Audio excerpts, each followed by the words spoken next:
Welcome back, everybody, to another episode of KMC, where we bring you maximum impact with nothing but the truth.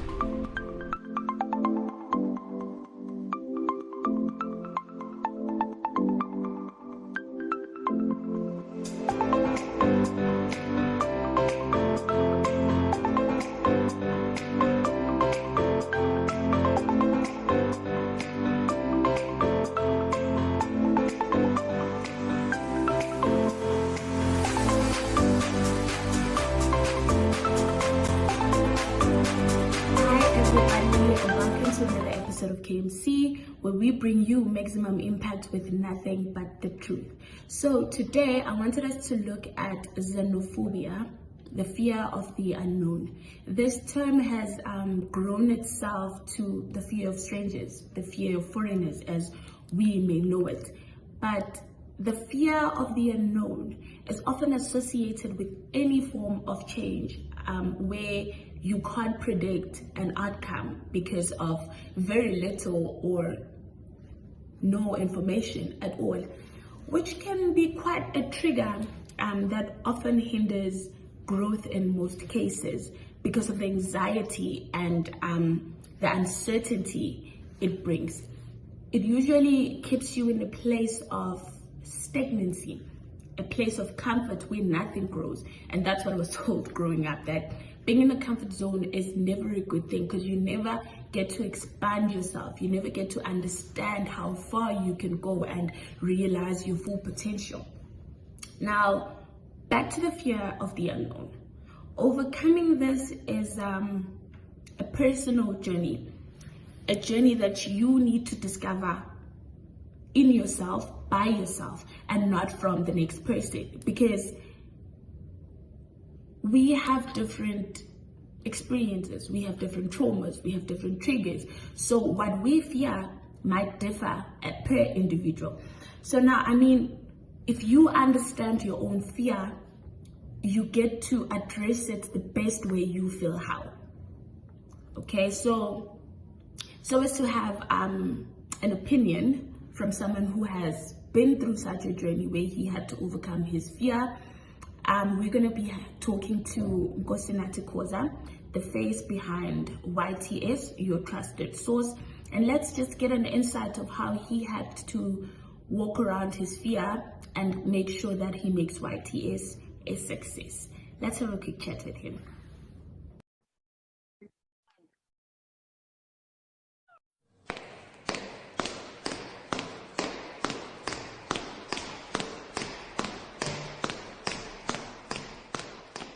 Nati, how are you?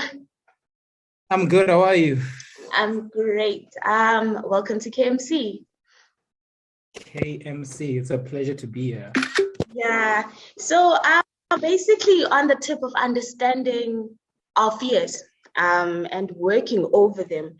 So I thought maybe we'd like to hear from your end as to how has the journey been like for you, having to not mind what people may say and how that responds to the brand you've created for yourself. I don't know, just take us through how YTS came about and the challenges you've had to endure in order to make it a success. Yeah. You know me personally, right? I would say, YTS is the first time I actually did something without caring what people say, ever. Yeah. Before YTS, I was more into music and everything.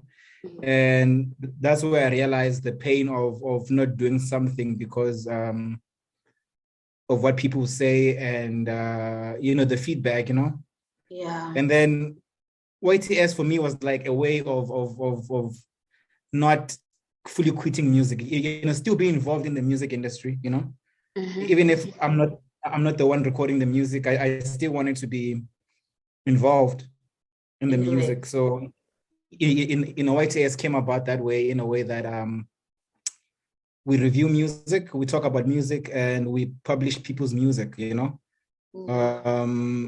And that sense of business, makes me feel like I still belong in the music industry. All right. So basically, when you got started in this whole industry of having to be involved around people, making music, reviewing music, what gave you the gut to actually do it without even knowing what the people might say? That's because when you started it, you didn't know what the response would have been like, whether they would have liked you or not. How did you look over that and still wanted to strive and pursue what you're doing right now? I didn't have a specific market. I still don't. I guess it's based on the type of music I focus on. Mm-hmm. I mean, I think you know YTS and you barely visit the website still, but it's like the moment the people find you, I waited for the people to find me, you know? I didn't go out there and forced people to, click on my website, right? I just spoke about the stuff, that I understood, the genre of music I listen to, so that I speak about something I actually know, right? And then I just ended up, finding, the right people, the right people who are able to, go in and read. I didn't go about checking who's gonna like it and, Yeah, so you just focused on what you wanted to do, regardless of what the response would have been. Yeah, and we're still on a growing phase. I know it looks like, oh, okay, he's doing good, but we're still on a growing phase. So we still have loopholes and marketing strategies, that we can still work on, to get more people involved, to get more people reading and everything. So I would say it's still a process, but what I'm using at the moment is making sure that I don't, it's not ran by opinions from others. I just do what comes from the heart. And you attract the right people by doing so. Yes, ma'am.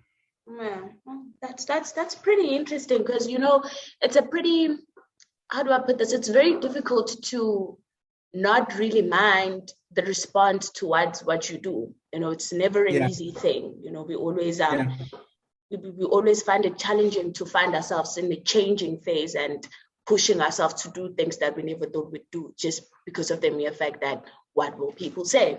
So take us through the growth. How did you?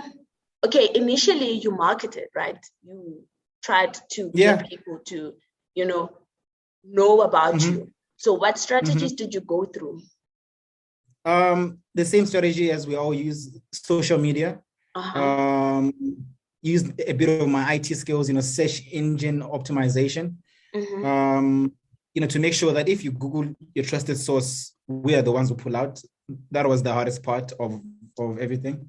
Okay. To make sure that if anybody goes to Google and says your trusted source or YT source, you find us. I had to go through the back doors of the internet and check how I can, do my marketing. And obviously, Instagram, a bit of Facebook, before we got hacked, and a lot of Twitter. Yeah. Our presence is mostly on Twitter. So it was basically on Twitter with the hashtags and everything. Okay, so now speaking of Twitter, with Black Twitter and us knowing exactly what it does with the trolls and everything. So have you had negative reviews from your viewers, and how did you handle that if there were any negative reviews? I've never gotten any negative reviews from everybody, but I can say I get them from my family. Okay, let's talk about them then. How do you handle that, and how do they give them to you? It's not like it's negative. I guess it's constructive, criticism. Yeah. When I started this, my little sister was like, "Yo, dude, I see your stuff, right? Yeah. And you're reviewing a lot of music, you're reviewing a lot of artists, but do you hate anything? Because it seems like everything I reviewed, I really loved, And that hit me. She's like, hey, man, we don't always want to read you talking about things you love or just loving everything, Yeah. Yeah. So in that case, I think it's the only time I got any negative feedback. I'm not sure if you can call it negative, but it did hit me in the heart that, oh, damn, I'm doing something wrong. Yeah, that's what I was saying earlier before we got into a chat with you, that we take things differently. what you might see as a negative review, I might not see it as one.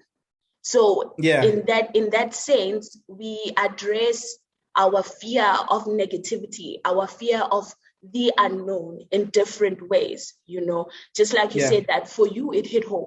And now that you mentioned it, to me, it didn't really hit anything, because I'm like, man, it's just the note, I mean, but if you work hard on something and then, somebody who has never helped comes and says, yo, do it like this, it hurts,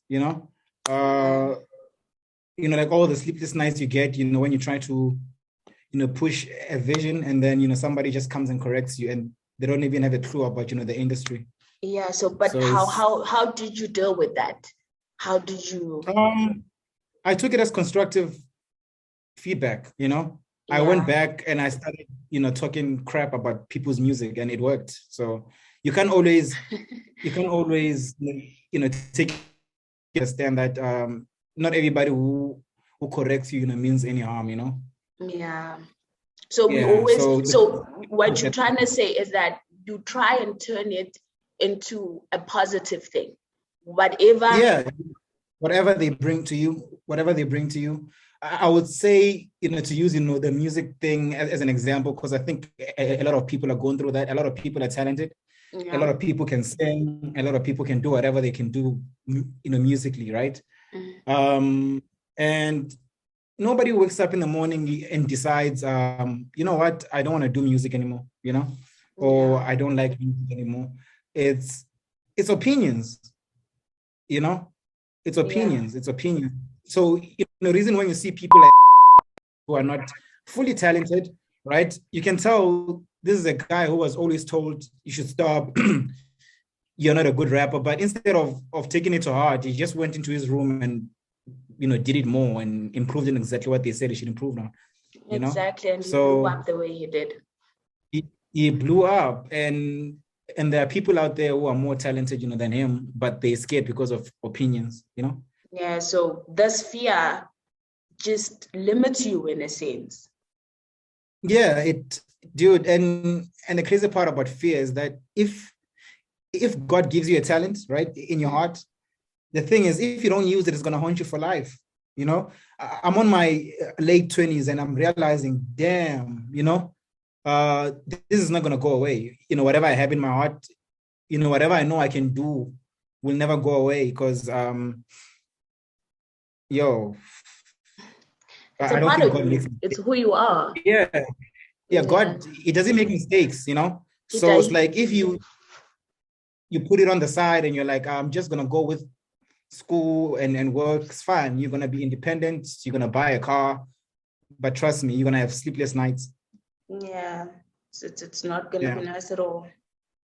Yeah, no, man, thank you. We just needed that quick chat in order, to get it in our heads as well, that we need to find a way to tackle negativity in our lives, the fear of not knowing what might come because of the things we do, So thank you for sparing us your time to engage a little. Thank you for having me. You can get your hoodies on our website. I think I have a shop in there. You see the shop on top? Yeah, the shop. Sausage shop. The face of YTS Orange. Definitely. We'll most definitely have a look at it. Thank you so much, Nati. I thank you for having me, man. I'm honored, it feels good, to be on the other side of the table. Thank you for having me. Yeah, good. Need I say more, ladies and gentlemen? This sums it all up. At the end of the day, we need to ask ourselves questions like, if not now, then when? If not by me, then by who? Let's work on ourselves and go conquer the fear of the unknown. Don't forget to like and subscribe to our platforms, and don't be shy to share and engage. Tune in again next Friday, but for now, goodbye.